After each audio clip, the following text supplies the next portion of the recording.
नमस्कार दोस्तों, लाल बत्ती के एक और नए एपिसोड में आप सभी का बहुत बहुत स्वागत है। और आज के एपिसोड में मैं आपको बताऊंगा कि डोनाल्ड ट्रंप ने जो टैरिफ की जंग छेड़ रखी थी, उस टैरिफ की जंग के ऊपर अमेरिका के फेडरल सर्किट कोर्ट ने डोनाल्ड ट्रंप को लताड़ लगा दी है और कहा है कि ट्रंप द्वारा लगाए गए जितने भी टैरिफ्स हैं ये सारे के सारे इलीगल हैं और इनको तुरंत प्रभाव से हटा देना चाहिए या फिर इनके ऊपर कोई कार्रवाई करनी चाहिए।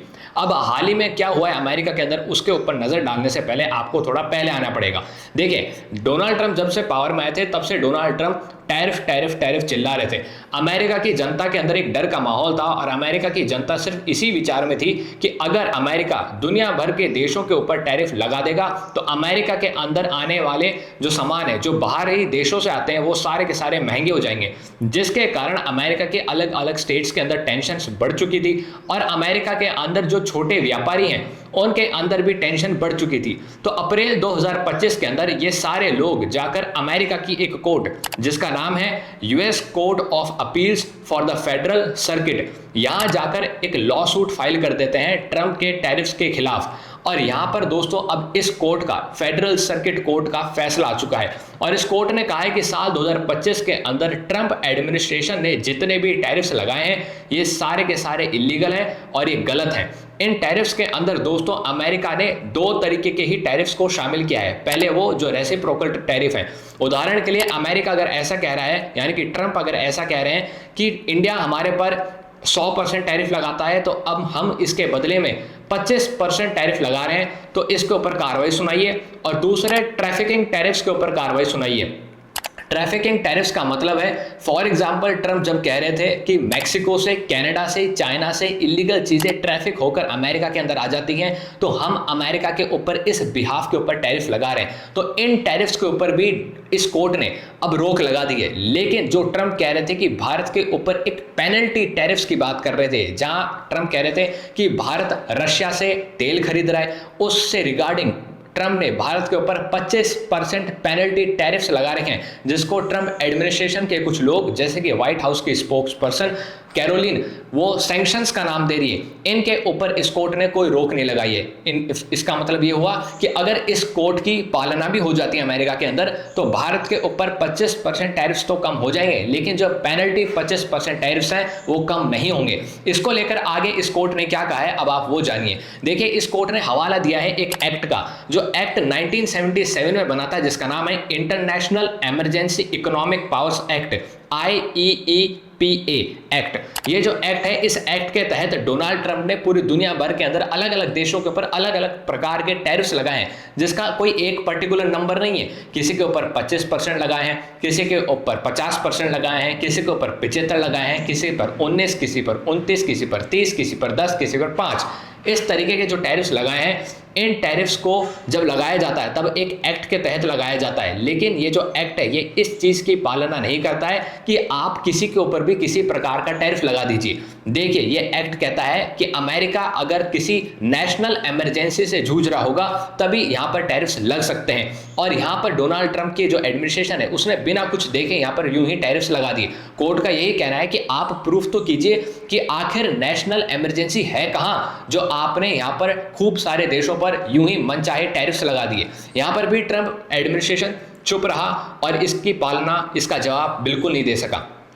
इसके बाद में अगर यहां पर बात होती है तो इस कोर्ट ने यह भी कहा कि दूसरी बात यह है कि अगर आपको टैरिफ्स लगाने ही हैं तो टैरिफ्स लगाने के लिए आपको एक बिल पास करना होगा और यह बिल आप अपनी मर्जी से नहीं निकाल सकते, अपने ओवल ऑफिस के अंदर बैठे बैठे नहीं निकाल सकते। आपको इसके लिए अमेरिका की कांग्रेस से परमिशन लेनी पड़ेगी। अमेरिका के अंदर कांग्रेस का मतलब है अमेरिका की पार्लियामेंट, जिस तरीके से भारत में पार्लियामेंट है, अमेरिका के अंदर जो पार्लियामेंट बैठती है उसको कांग्रेस कहते हैं। वहां पर आपको बिल पेश करना पड़ेगा, वहां पर आपको ये बताना पड़ेगा कि हम कौन से देश पर कितना टैरिफ लगाने वाले हैं और किस वजह से लगाने वाले हैं। ये सारी वजह, देशों के नाम और टैरिफ्स का नंबर कोट करने के बाद में उस बिल को कांग्रेस के अंदर पास कराना पड़ेगा। अगर ये बिल कांग्रेस के अंदर पास हो जाता है तो ही आप दुनिया भर के देशों के ऊपर टैरिफ्स लगा सकते हैं। आप यूं ही मन चाहे अपनी कुर्सी पर बैठे बैठे टैरिफ्स नहीं लगा सकते। अमेरिका के इस फेडरल सर्किट कोर्ट ने इन सब चीजों का हवाला दिया है। लेकिन साथ में दोस्तों बात आती है कि अगर अब क्या होगा, क्या डोनाल्ड ट्रंप इसके अंदर डर जाएंगे? देखिए, डोनाल्ड ट्रंप के पास दोस्तों अब भी ऑप्शन है कि वो अमेरिका के सुप्रीम कोर्ट के अंदर जाकर इस फैसले के खिलाफ अपील कर सकते हैं और यहाँ पर उनके पास 45 दिन का समय है। अगर 45 दिन के भीतर भीतर डोनाल्ड ट्रंप ऐसा नहीं करते हैं तो फिर डोनाल्ड ट्रंप के पास कुछ और वजह हो सकती है। लेकिन दूसरी तरफ अगर सुप्रीम कोर्ट में वो चले जाते हैं, जाहिर सी बात है वो जाएंगे, उनके ऊपर कोई कार्रवाई हुई है, उनकी जो सोच है उसके खिलाफ ये मामला जा चुका है, कोर्ट ने फैसला सुना दिया है, तो जाहिर सी बात है वो अपर कोर्ट यानी वहाँ के सुप्रीम कोर्ट के अंदर जाकर इसकी जो है अपील करेंगे। तो फॉर एग्जाम्पल अगर सुप्रीम कोर्ट भी अमेरिका का ये कह देता है कि डोनाल्ड ट्रंप द्वारा लगाए गए जितने भी टैरिफ्स हैं वो सारे के सारे गलत हैं, तो फिर डोनाल्ड ट्रंप को दोस्तों अमेरिका की जनता को 159 बिलियन डॉलर वापस करने पड़ेंगे। क्योंकि डोनाल्ड ट्रंप ने जो टैरिफ्स लगाए हैं जब से पावर में आने के बाद में, तब से डोनाल्ड ट्रंप के एडमिनिस्ट्रेशन ने, या यूं कहूं कि अमेरिका की सरकार ने टैरिफ से जो पैसा कमाया है जुलाई 2025 तक वो है 158 बिलियन डॉलर्स का, यानी कि 159 बिलियन डॉलर्स का। अगर सुप्रीम कोर्ट भी ये कह देता है कि डोनाल्ड ट्रंप द्वारा लगाए गए सारे के सारे टैरिफ्स गलत हैं, तो डोनाल्ड ट्रंप को ये 159 बिलियन डॉलर अमेरिका की जनता को वापस करने पड़ेंगे। अब आप देख सकते हैं कि किस तरीके से डोनाल्ड ट्रंप की जो ईगो वाली राजनीति थी वो अमेरिका के अंदर ही नहीं चल रही है, दुनिया भर के अंदर तो चल ही रही थी थोड़ी बहुत करके, जिस तरीके से यूरोप के अंदर चल चुकी थी। यूरोप के देशों को आपने देखा, यूरोप के देश के जितने भी लीडर्स हैं वो किस तरीके से डोनाल्ड ट्रंप के सामने जाके बैठ गए थे। उन्होंने एक तरीके से हार मान ली थी, डोनाल्ड ट्रंप को अपना डैडी कह दिया था और फिर डोनाल्ड ट्रंप के सामने बैठ गए, डोनाल्ड ट्रंप को खुश करने लग गए। भारत के अंदर भी खूब सारे एक्सपर्ट्स इसी चीज के बारे में सोच रहे थे कि अगर भारत के ऊपर जैसे ये तलवार लटकती है तो भारतीय सरकार भी डोनाल्ड ट्रंप के एडमिनिस्ट्रेशन को खुश करने के लिए डोनाल्ड ट्रंप की हर बात को मान लेगी। लेकिन दोस्तों मोदी एडमिनिस्ट्रेशन ने इस बात को नहीं माना और मोदी एडमिनिस्ट्रेशन अब भी डटकर खड़ी है। इस मुकाम पर देखने को यह मिलता है कि भारत के पास खूब सारे ऑप्शन है इन टैरिफ से बचने के लिए। उदाहरण के लिए प्रधानमंत्री नरेंद्र मोदी ने 15 अगस्त को जो भाषण दिया था लाल किले से, उसके अंदर प्रधानमंत्री नरेंद्र मोदी ने कहा था कि आपको दिवाली पर तोहफा मिलेगा, जीएसटी के अंदर हम रिफॉर्म्स करने वाले हैं। हो सकता है कि कुछ मात्राओं के अंदर जीएसटी कम कर दिया जाए और या फिर कुछ सामानों के ऊपर जीएसटी खत्म कर दिया जाए, जिससे भारत के अंदर सामान और ज़्यादा सस्ता हो सकता है। दूसरी चीज़ ये कि भारत ने यूके के साथ फ्री ट्रेड एग्रीमेंट साइन कर लिया है। तीसरी तरफ जर्मनी भी ये सोच रहा है कि उसके साथ भी फ्री ट्रेड एग्रीमेंट साइन हो जाए। जापान, अभी प्रधानमंत्री नरेंद्र मोदी गए हुए हैं, जहां पर जापान ने वादा किया है कि आने वाले 10 सालों के अंदर हम भारत के अंदर खूब सारे ट्रिलियंस ऑफ डॉलर्स इन्वेस्ट करने वाले हैं।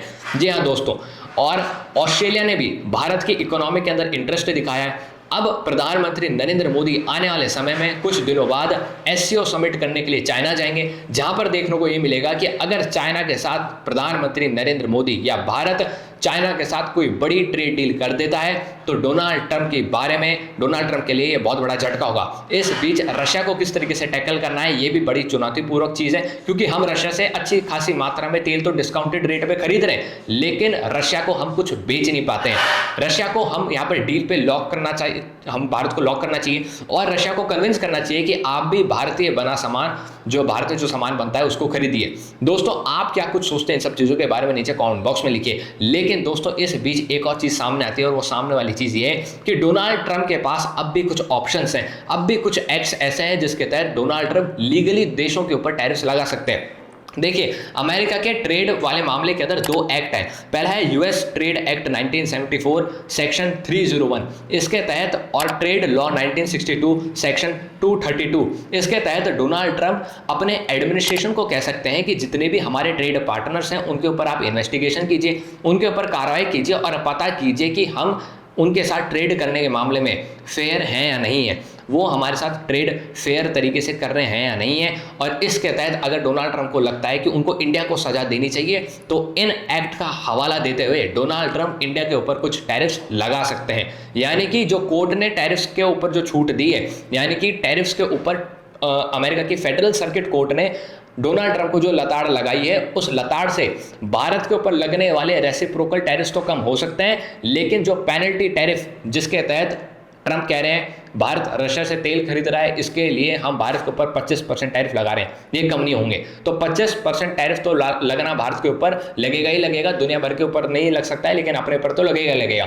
तो इस बीच कई सारी चीज़ें सामने आती हैं। भारत को मजबूती से इस चीज़ का सामना करना चाहिए, भारतीय लोगों को एक रहना चाहिए, विपक्ष के नेताओं को एक रहना चाहिए, भारत सरकार की मदद करनी चाहिए और साथ साथ भारत को आत्मनिर्भर बनना बहुत ज़रूरी है। प्रधानमंत्री नरेंद्र मोदी काफ़ी समय से इस चीज़ का हवाला दे रहे थे। ये चीज़ अब इसका जो अंजाम है अब निकल कर सामने आ चुका है कि आखिर प्रधानमंत्री नरेंद्र मोदी इतनी बड़ी बात पहले से कह क्यों रहे थे। आप क्या कुछ सोचते हैं इन सब चीज़ों के बारे में दोस्तों? नीचे कमेंट बॉक्स में लिखिए। जय हिंद, जय भारत। हमें सब्सक्राइब कीजिए।